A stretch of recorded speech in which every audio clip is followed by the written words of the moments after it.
सब एक छोटा सा बिरहा आप सबके सामने प्रस्तुत कर रहे हैं हम। हमें आशा ही नहीं पूर्ण विश्वास है कि यह बिरहा आप सबको जरूर पसंद आएगा और आवे पसंद तो आशीर्वाद जरूर दीजिएगा। कहना बात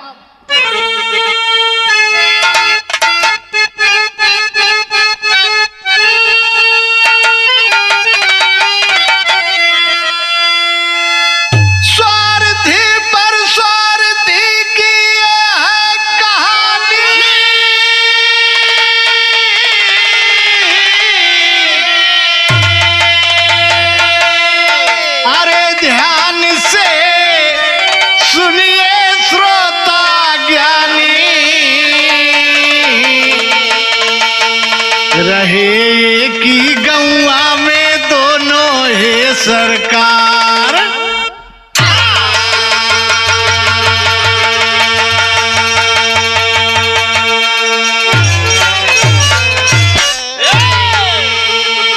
ए भैया, एक ही गांव में एक मतलबी रहे, एक परस्वार्थी रहे। एक दिन दोनों का साथ पड़ गया। दोनों साथी साथ घूमने को चल दिए तो एक तर्ज है मास्टर।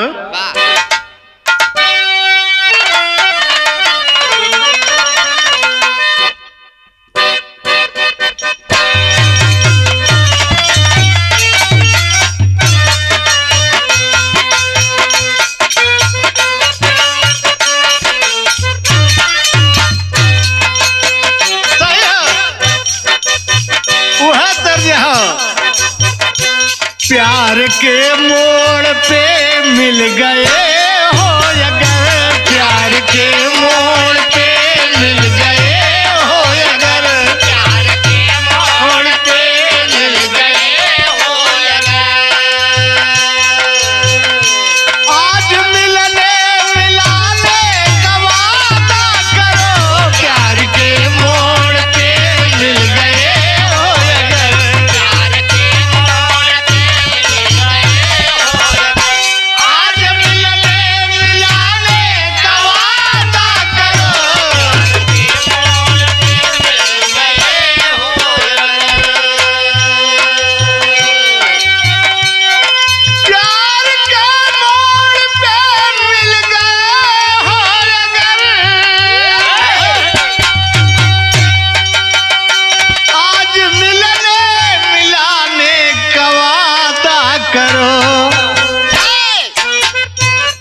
गए हो तो जाने की जिद ना करो। आ गए हो तो जाने की जिद ना करो।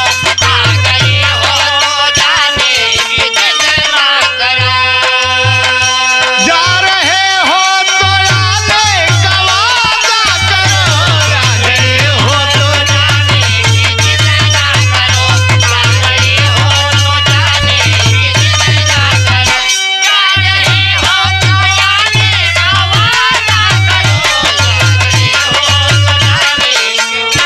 करो। गाने के अंदर कवि भाव दिए। वाह, क्या कवि की लेखनी है। कहना बा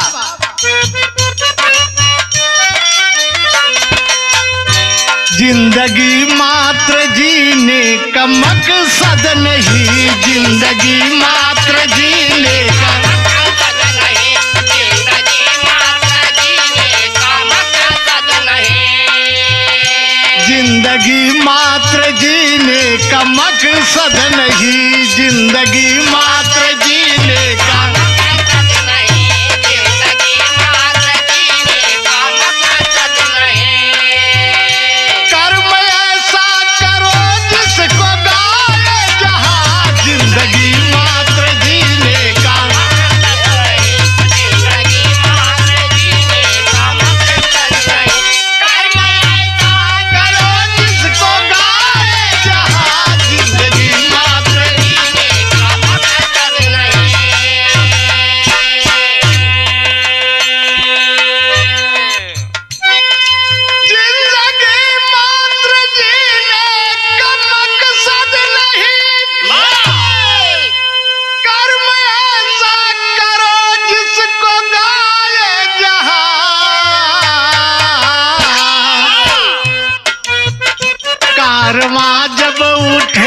कुल बिखर जाएगा, कारवां जब उठे कुल बिखर जाएगा, कारवां जब उठे कुल बिखर जाएगा, कारवां जब उठे कुल बिखर जाएगा, कारवां जब उठे कुल बिखर जाएगा, कारवां जब उठे कुल बिखर जाएगा। चेत ले मन मुसाफिर नहीं कुछ यहाँ, कारवां जब उठे कुल बिखर जाएगा, कारवां जब उठे कुल बिखर जाएगा। चेत ले मन मुसाफिर नहीं कुछ यहाँ, कारवां जब उठे कुल बिखर जाएगा।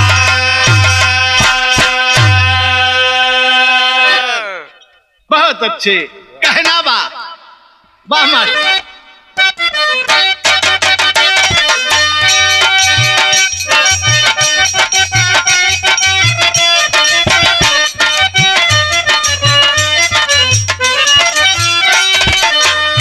स्वार्थी पर स्वार्थी,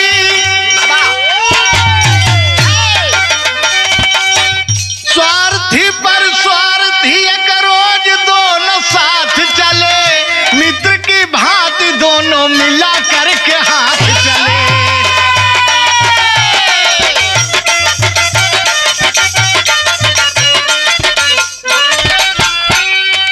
विकट जंगल में, विकट जंगल में पहुंचे रात जब नियर आई है, विकट जंगल में पहुंचे रात जब नियर आई है, स्वार्थी पर स्वार्थी से बैन यूं सुनाई है।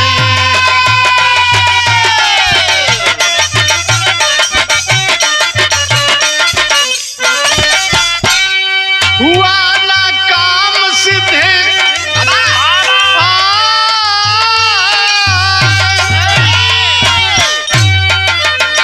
हुआ न काम सिद्ध, दिल पूरा बेकार गया, जंगली रास्ता अब चलते चलते हार गया।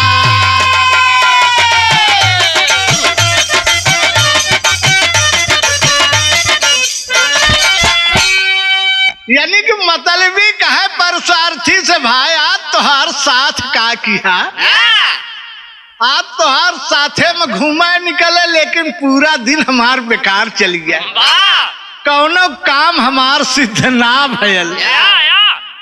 परसारथी कहे भैया हमारे लायक कौनो काम है बतावा, कहे अब का बताई, अब तो हईन हबे यहाँ तो काम के करी हमार, कहे बतावा जौने से आपको काम होए भैया।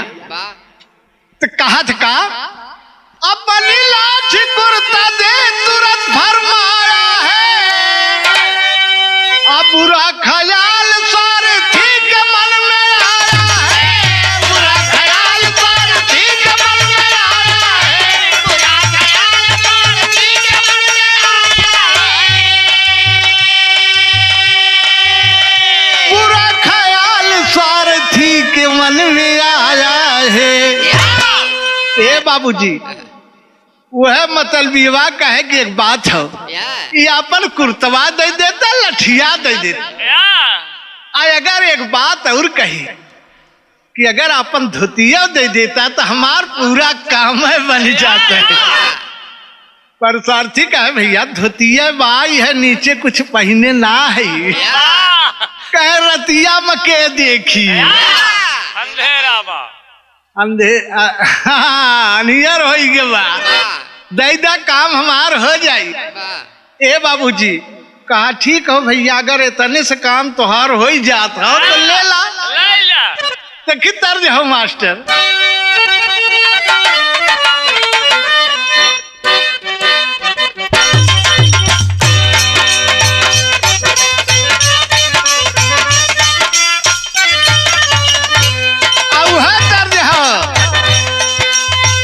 बसवा की कई नियर लाचा के कंवरिया हो,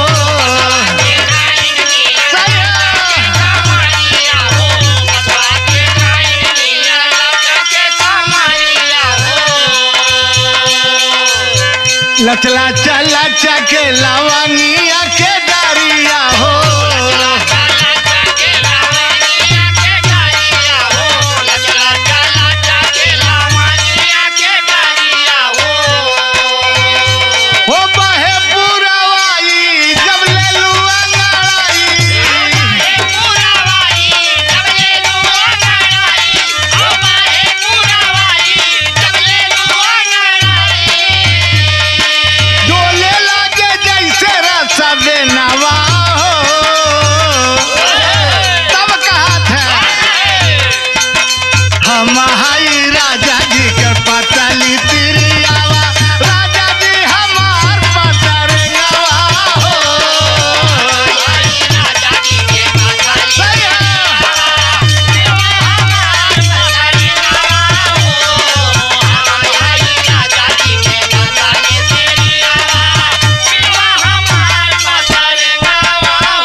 लाठी दे दिया, कुर्ता दे दिया, वो परसार्थी यहाँ तक कि अपनी धोती भी खोल करके दे दिया।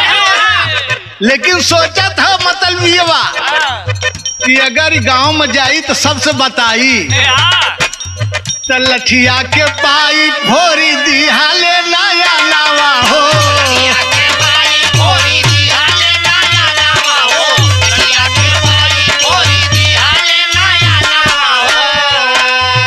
भटकी है विपिन में जाना पाई है भवानावा हो।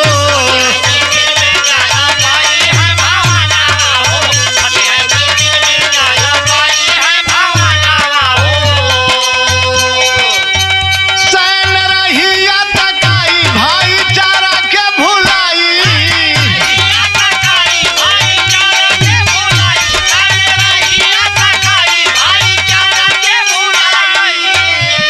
तड़प बेचारा बिया बनवा हो। धन्य भगवान जब केहू न सहारावा, बनला सहारा गाढ़े दिनवा हो। भगवान जब बनला सहारा गाढ़े दिनवा हो।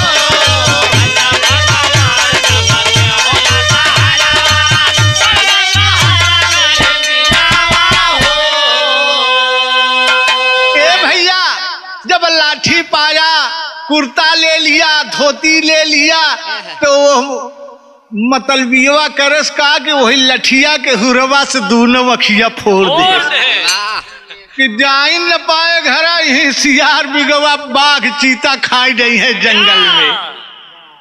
रात हो ग मतलबीवा फोड़ दे साख वही। तब तक जब आँख फोड़ दिया वही बिलख रहा है, तड़प रहा है बाबूजी, पूरा अंधेरा छाया है।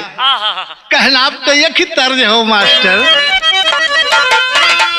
और मतलबी ले करके लाठी कुर्ता सब चल दिया। सोचत हो कि यही जंगल में यही शेर बाघ चीता सब खाए गई है, कहानी खत्म हो जाई। तो कहना बका तर्ज हो मास्टर।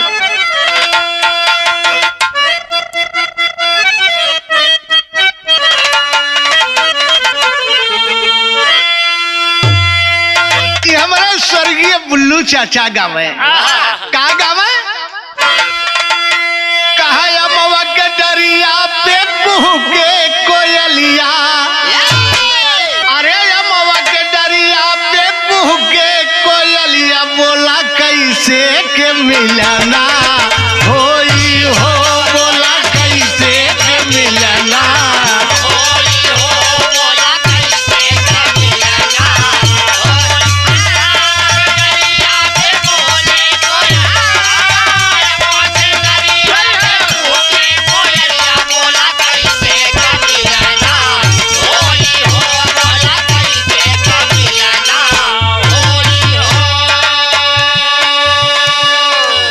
कि अमवा के डरिया पे कुहू के कोयलिया। अरे बोला कैसे के मिलना होई हो। अरे शासन नद सब दिनवा का बैरी। हाँ शासन नद सब दिनवा का बैरी, बोला कैसे के ललना होई हो। बोला कैसे के ललना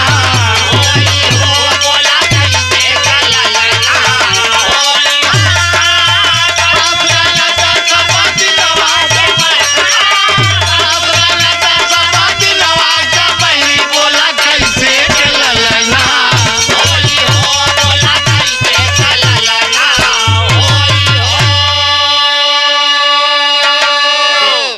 ए बाबूजी ले करके मतलबी सब कुर्ता धोती लेकर चल दिया। आज परसार्थी वही जंगल में बिलख रहा है, भटक रहा है। कहना बका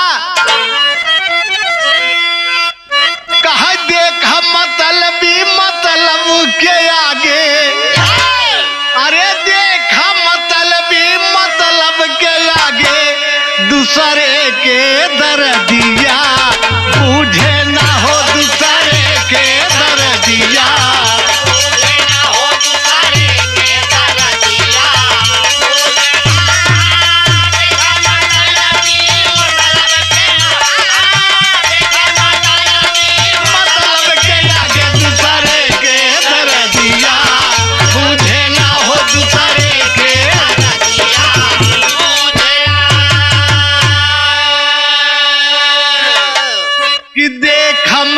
मतलबी मतलब के आगे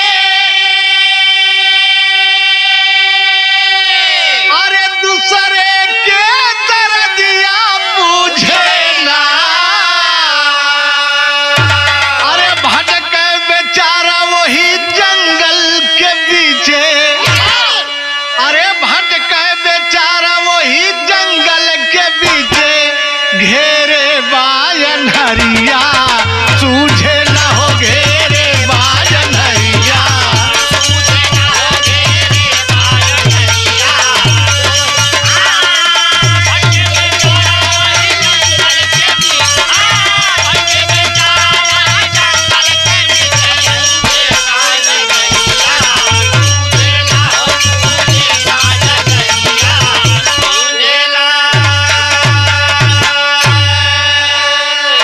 बाबूजी वो तो चल दिया और वही जंगल में भटक रहा है बिलख रहा है कहना बा ड्योढ़ी का भाव मास्टर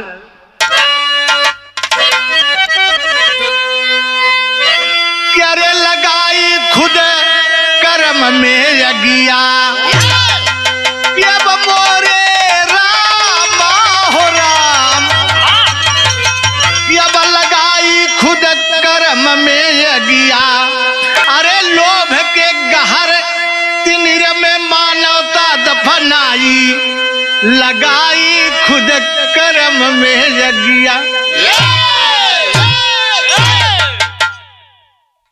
लोभ के गहर तिनिर में मानवता दफनाई लगाई खुद कर्म में अगिया ए बाबूजी आज वो बेचारा वही जंगल में परस्वार्थी भटक रहा है बिलख रहा है सोच रहा है कि रात हो गई है और कहीं शेर बाघ आ करके हमें आहार न कर जाए कहना का एक की तर्ज हो मास्टर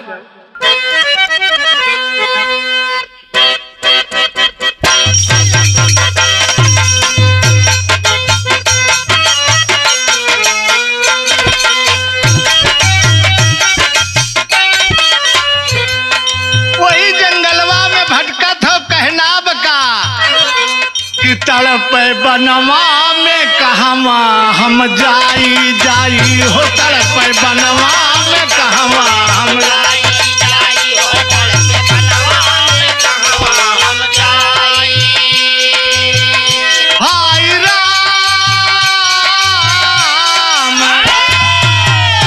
हाय राम हमें कुछ ना सुझाई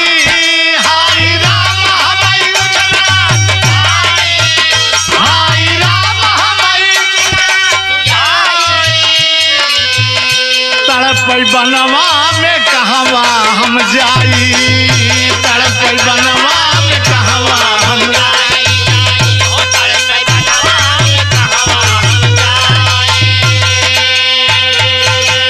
दुश्मन अगर होई कभी भाव दिए मास्टर साहब कि दुश्मन अगर होई देख लिहल जाई गद्दार साथी से केहू का बचाई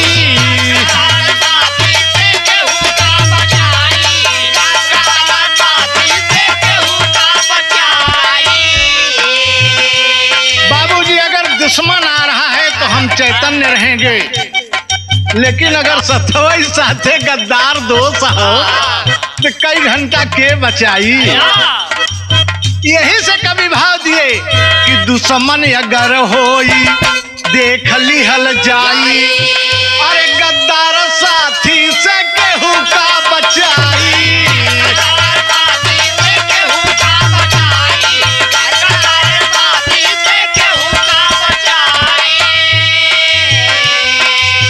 बाबूजी सोच रहा है कि ऐसा नहीं करना चाहिए था लेकिन धन्य हो दोस्त तूने ऐसा किए वहीं भटक रहा है जंगल में सोढ़ बरगद के गई टकराई सोढ़ बरगद के गई टकराई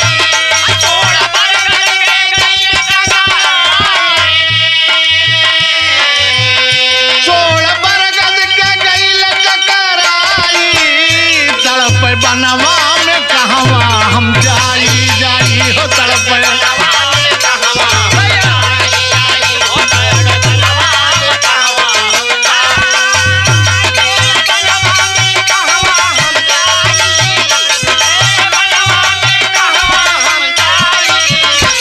पैबनवा में कहवा हम जाई।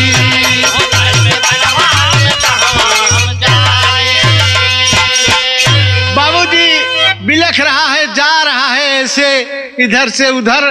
तब तक बरगद के सोंठ टकराई गए। सोचे कि बरगद हो आ यही पेड़े पे चढ़ जाई, हम रात बिताई ले, सवेर होए तो देखा जाए, जान बच जाए, नहीं शेर बाघ चीता आई हैं खाई जाएंगे हम। वही बरगद के पेड़ पे चढ़ गया और देखा जब आधी रात हुआ बाबूजी तो हुआ क्या, एक ही तर्ज हो मास्टर।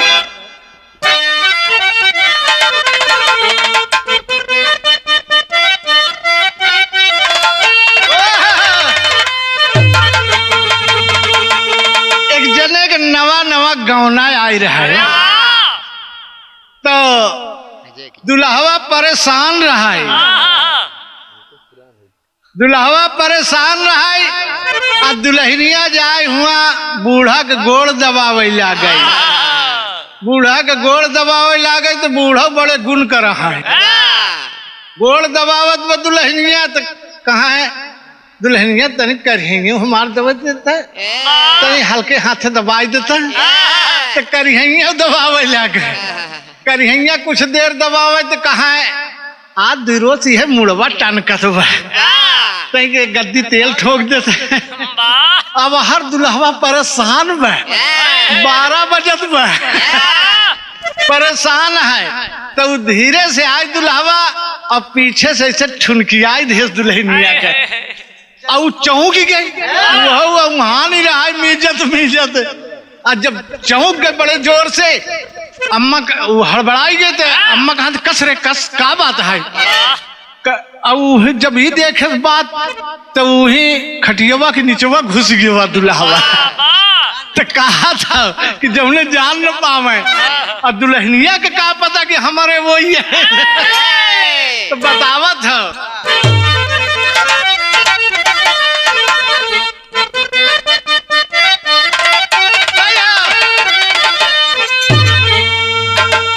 कहा खटिया के नीचे छुपल चोरावा,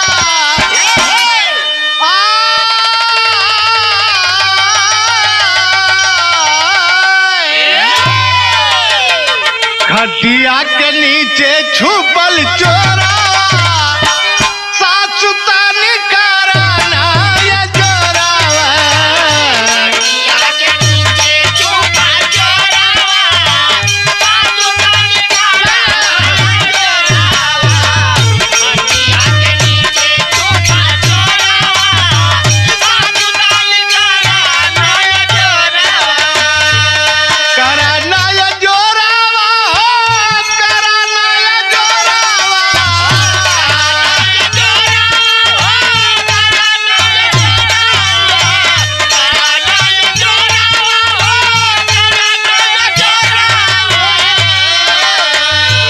धक धक करेला जियारावा,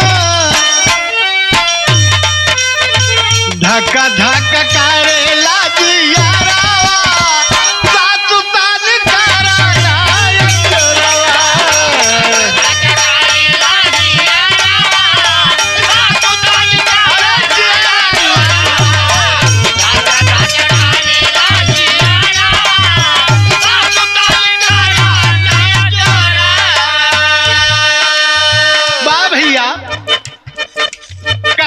मास्टर साहब जब आधी रात का समय हुआ बाबूजी, वो परस्वार्थी उसी बरगद के पेड़ पे बैठा है बिलखत ब धीरे धीरे की जोर जोर अगर रोब तबो नहीं ठीक बा, बिलख रहा है वही धीरे धीरे बैठा है डाल पकड़ करके बरगद का ऊपर। कहना बका सही है कि राक्षस दूई पहुंचे वो ही ठैया, राक्षस दूई पहुंचे वो ही ठैया, रहल आधी रात के समैया। रहल आधी रात के समैया, रहल आधी रात के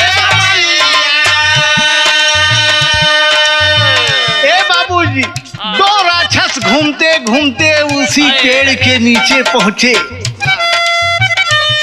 इतने पे कुछ देर वहीं बैठ गए, विश्राम किए। तब राक्षसी जवन रहे साथ में, राक्षस और राक्षसी, राक्षसी राक्षस से कहा था, का कहा था? सही हो मैं? राक्षसी कहा कि रोज, राक्षसी कहे कि, राक्षसी कहे कि रोज यही पे आवेला,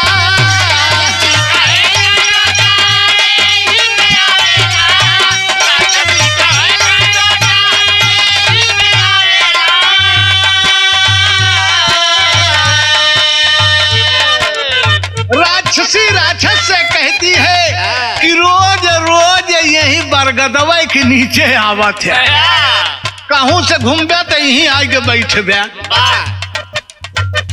तब राक्षस कहा था कि पगली तैनाई जनती, बड़ा गुणवान बरगद राक्षस बतावेला,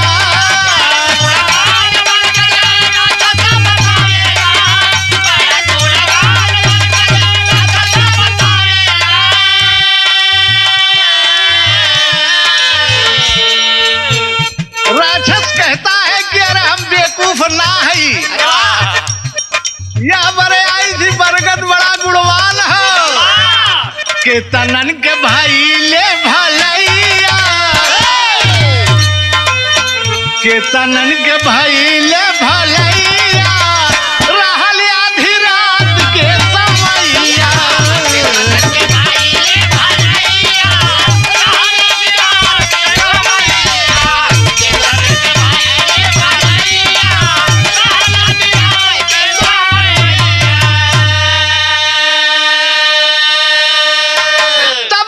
राक्षसी से कह रहा है कि रे पगली हम बेवकूफ ना है, जब रोज रोज यही के नीचे आई था।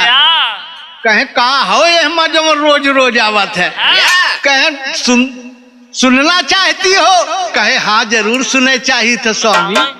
कहे अगर यह बरगद के ढुपुनी तोड़ के केहू के रोशनी न रहे, आंख गड़बड़ भई रहा, एक ढुपुनी के तोड़ के दूध अगर आंखी में लगा दे तो कर रोशनी आ जाए, आ जाए रोशनी।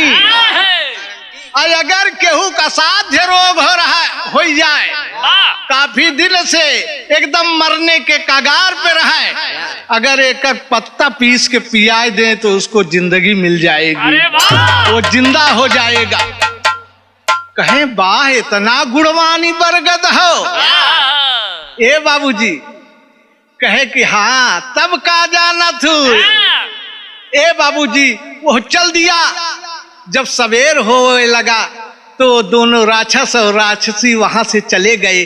और जब चले गए वो एहसास किया परस्वार्थी कि हाँ चला गए, तो वह ढुपुनी तोड़ के बाबूजी बरगद के अपने आँखी में लगावत हो। धन्य हो ईश्वर, धन्य हो प्रभु। और लगाते ही दोनों आँखी से दिखात बटकट। देखा तो कि नंगा धड़ंगा ही, अब कैसे जाब हम कहा? तो वही बाबूजी बरगद का पत्ता तोड़ के वही का पतरी बना के चारों ओरिया से ऐसे ढाक लिया, पहन लिया वही बरगद के पत्ता।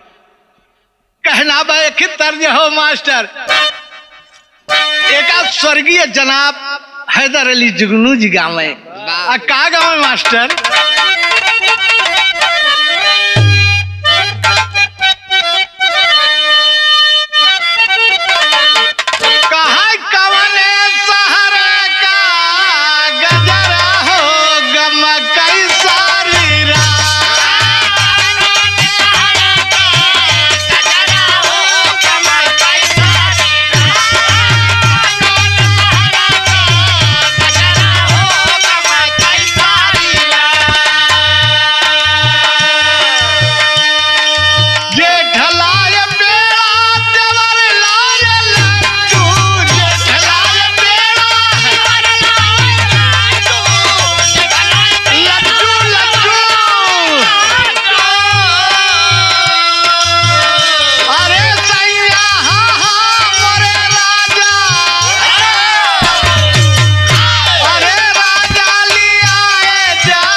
एक लाइन और गाँव है, का गाँव है मास्टर?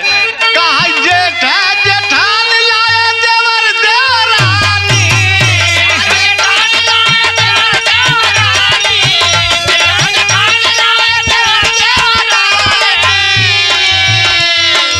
सैयाली आए, हाँ सैयाली आए, सावतिया हो मटकई सारी रात।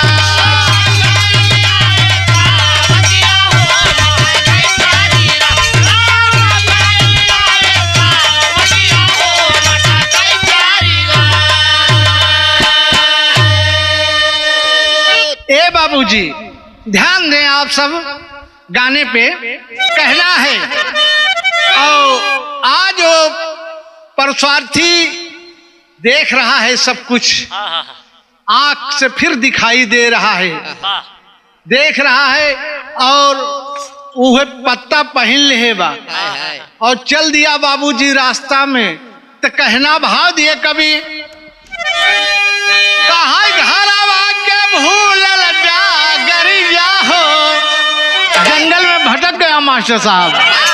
अरे घरवा के भूलल डागरिया हो, पहुंचल दूसरे राज।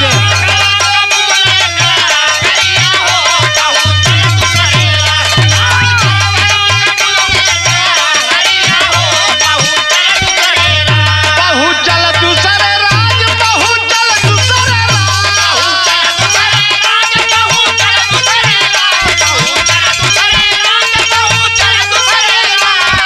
घरवा के भूलल डागरिया हो, पहुंचल दूसरे राज।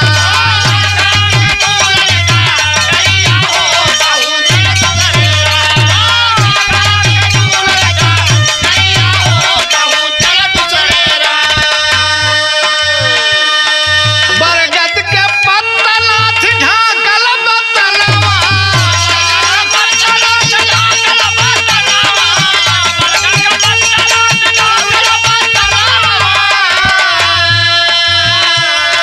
जाइए के घरवा पे मांगई भोजनवा।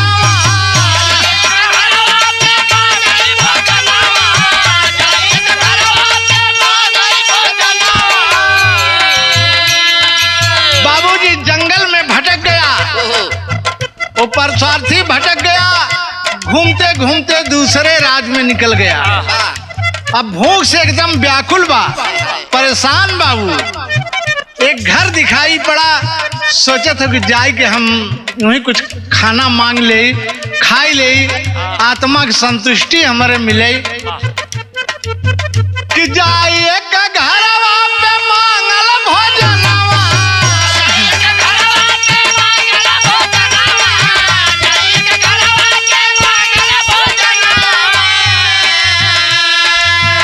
अरे बोली तबारी गुजरिया हो, पहुंचल दूसरे राज।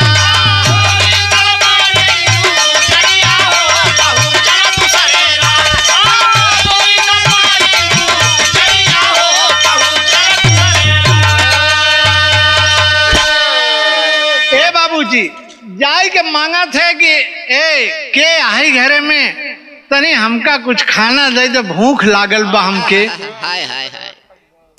एकदम परेशान है हम। बाबूजी तब तक एक औरत निकली घरे से, और वह निकली तो कहीं निकला तो है कुछ दे, वाह। और निकली तो का करे लाग, सकड़ी बंद करे लाग, दरवाजा बंद करके सकड़ी दे लाग। तो कहीं भोजन दे दे, कहीं तो का भोजन के लाग बा। हमारे राजा कहिए दिन से, काफी दिन से बीमार हैं, आज उनके घटका लाग है, सब हमारे घरे के गए, हम ही जात है, बंद करके इतना बतावत चल दे।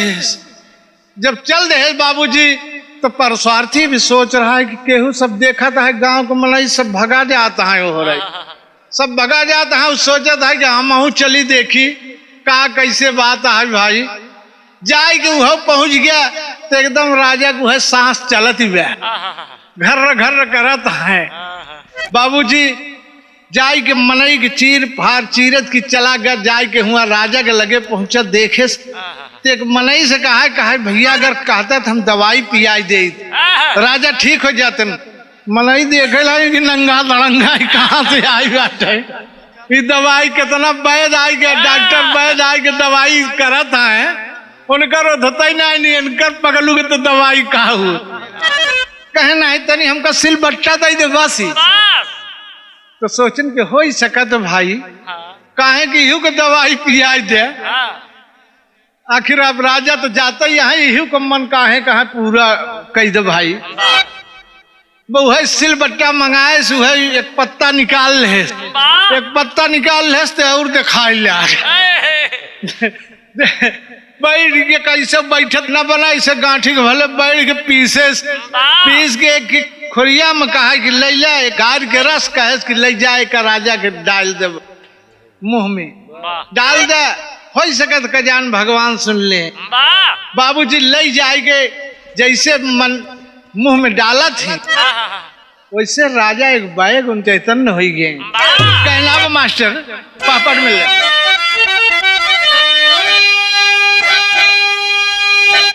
अरे बरसारथ मेरा बना हाथ बढ़ाई इच्छा मालिक गए। हाँ बरसारथ मेरा बना हाथ बढ़ाई इच्छा मालिक गए। तुरंत वहां चली हले राह तकाई इच्छा मालिक गए।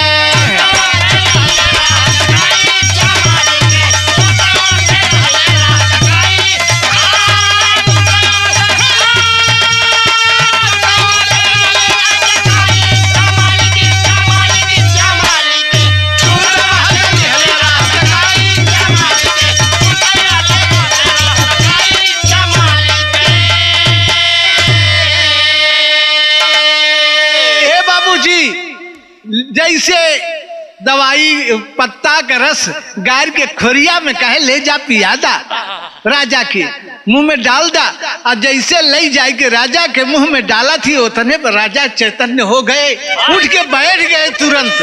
आऊ सोचत बेस न हो रजवा के घर लाग रहा कहूँ दवाई जाते मानू चलते हाँ तो हम कहीं कि ये मारे से ऐसी भलू भगा चल दे से हर दवाई पियावत है हर निकल दे।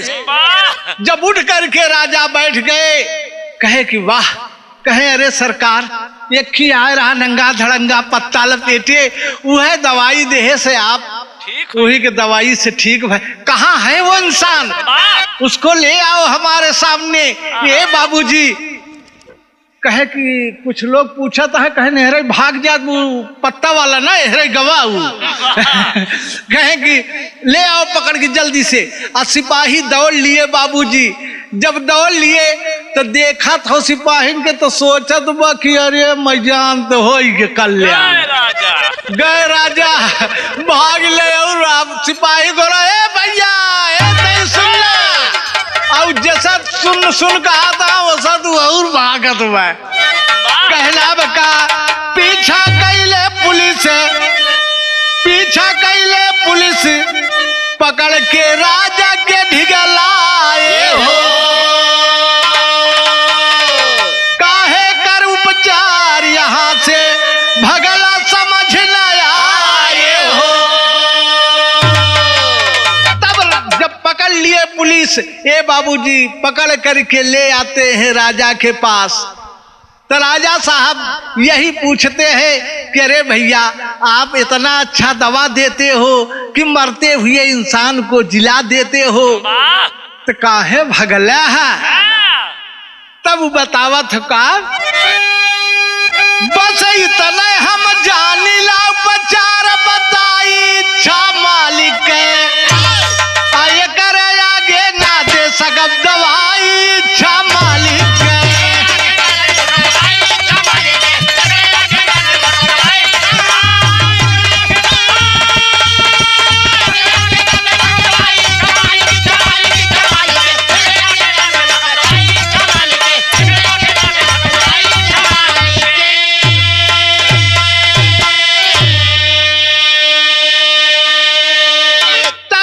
स्वार्थी कहता है कि अरे भैया इतना हम दवाइया जनबे करी थे बदल बदल के और कुछ दे जनबो ना करी थे हम कहे खुदा अमृत हो ये संजीवनी है आपकी दवा, दूसरे दवाई का काम है कहा हो।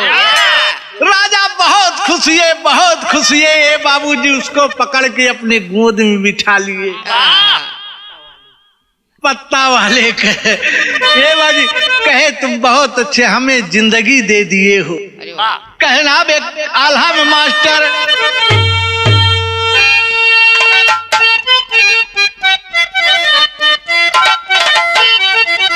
अब है बा कि कवन हो चिड़ैया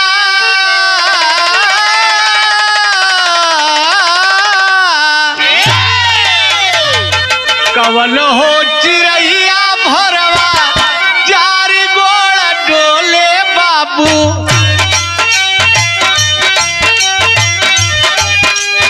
हो तू बहरवा दुई गो गोड़ा होई जा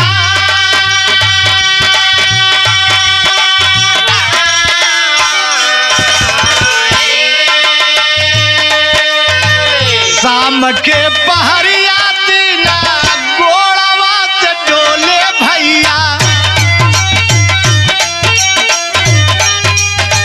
डोलता चिड़ैया उड़ी जा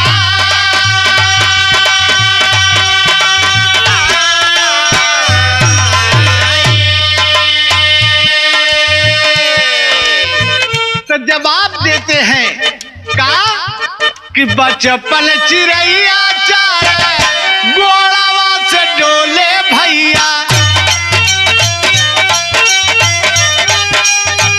अरे होते जवान दुई गो गोड़ा होई जा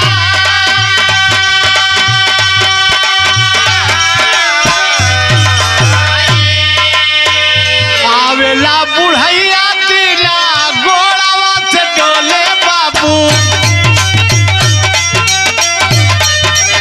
अरे डोलत हो चिड़ैया उड़ी जा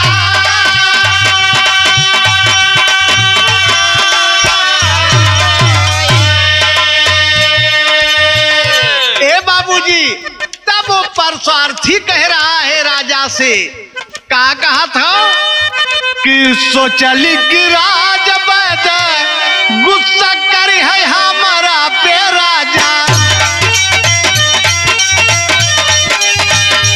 कहावा से आई के करवले अपमान।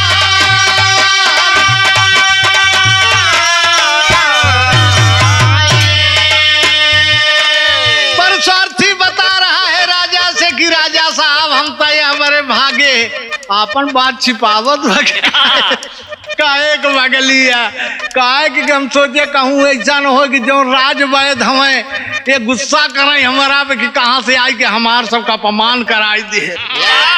कहे ऐसी कोई बात नहीं है, तुम प्राण दान दिए हो मुझे। का चला मास्टर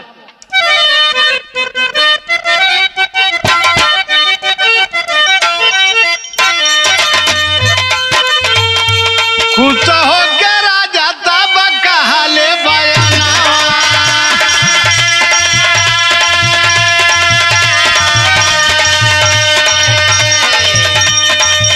राज्यम संहारा हम दिहला प्राण दान हो राज्यम संहारा हम दिहला प्राण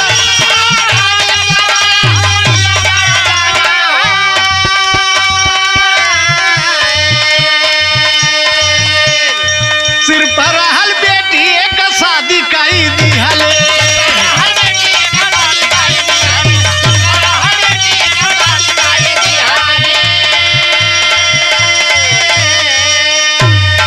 ए बाबूजी राजा साहब की एक ही बेटी थी, कहे कि आप हमके प्राण दान दिया तो आपसे बढ़ के कहाँ पाई हम। वही परस्वार्थी के साथ में अपनी बेटी के शादी कर दिए। आज परस्वार्थी राजा बन गया, राजा बन गया। ये बाबूजी एक दिन जमन रहे दुल्हनिया यानी कि रानी दुल्हनिया कहे कि जाना हो सबका मन होत है अपने ससुराल जाए का, तो कम से कम हमहू देखी आई कि यही ससुराल हमार हो। हमहू गली आए चला आप ससुराल देखे चाहिए थे परसों अर्थी सोचत बा कि काल या चलू है झोपड़ी दिखावैया पर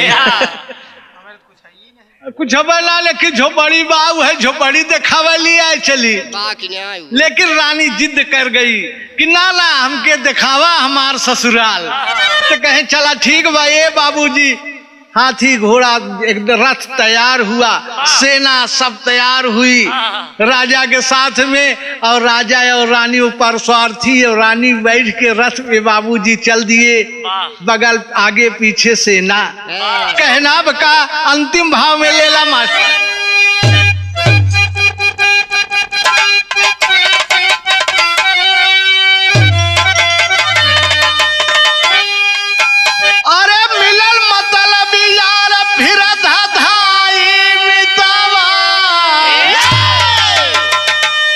बाबूजी जब गांव के नजदीक पहुंचे सब लोग घेरे हैं चारों ओर से चले आ रहे हैं कि के राजा कहाँ के अटेन आवत हो सब हाथी घोड़ा सेना सब आवत हो सभी लोग जा रहे मतलब जोन फोरे रहा यखिया वो दे घूमत घूमत देखे बरे राजा का पहुंच गया और जब एक टक निहारो तो बाबू की अरे इतना परसौथियवा आटे एक तो अखिया फोरे रही कैसे राजा कैसे ये सब बन गया चारों ओर फौज करे रानी इतनी अच्छी औरत पाई है कहना बका अरे मिलल मतलब यार फिरा धाई बितावा कैसे बनल राजा दिहले सब बताई बितावा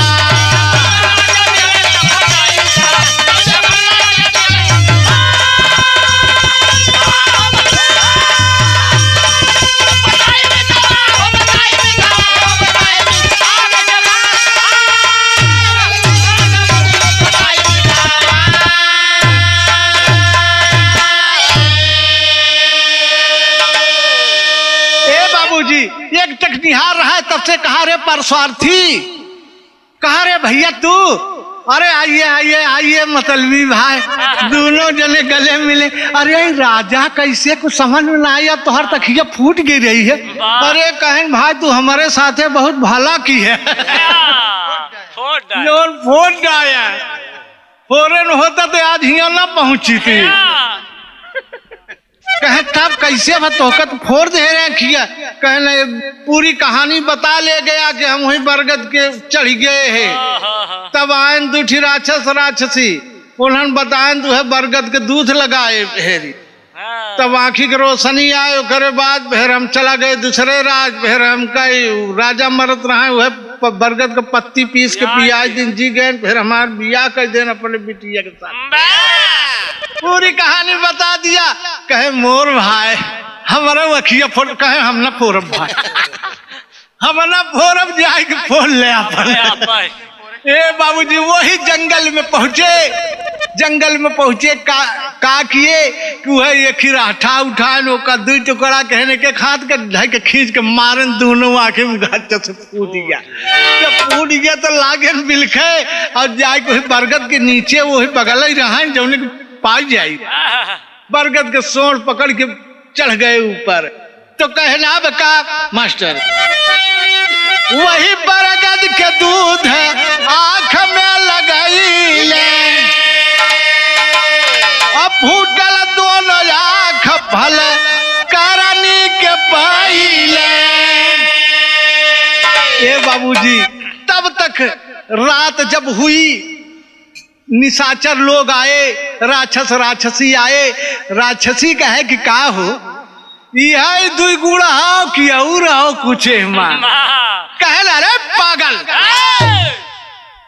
परस्वार्थियन के लिए हम मतलबियन के लिए ना है तब तक सोचता है कि देखी तो ना है धोखा हो जाए जैसे लाइन आँखी मोतने में आँखी एकदम फूट गई बहुत बह गए नीचे चली आए तो हड़बड़ा के बेचारू वो नीचे चला आए कहना बका मास्टर अरे किए निशाचर हार बा भैया अरे किए निशाचर हार रात में आई मितवा कैसे बनल राजा दिहाले कुल बताई मितवा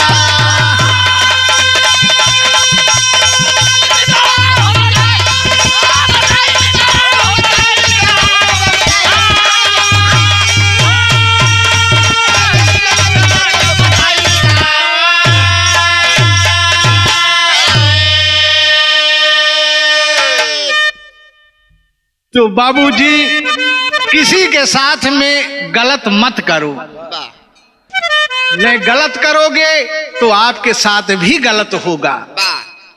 इसलिए अगर केहू घर बनवावत हो तो कह सकत कुछ सहयोग कर दे, बिना के संध्या हो तो जाके गिरा दो कर जोन बने रह, बल्कि आप जोन है बनावा उसी अच्छा बनावा कि अगर इनका नक्शा ऐसा है तो हमें से और नक्शेदार घर बनाई। ये मन में रखो, अपने सबके प्रति अच्छा भाव अच्छा विचार रखिए। कहलावा तो गुरु बिहारी गुरुपत्तु गुरु राम आधार पति राम।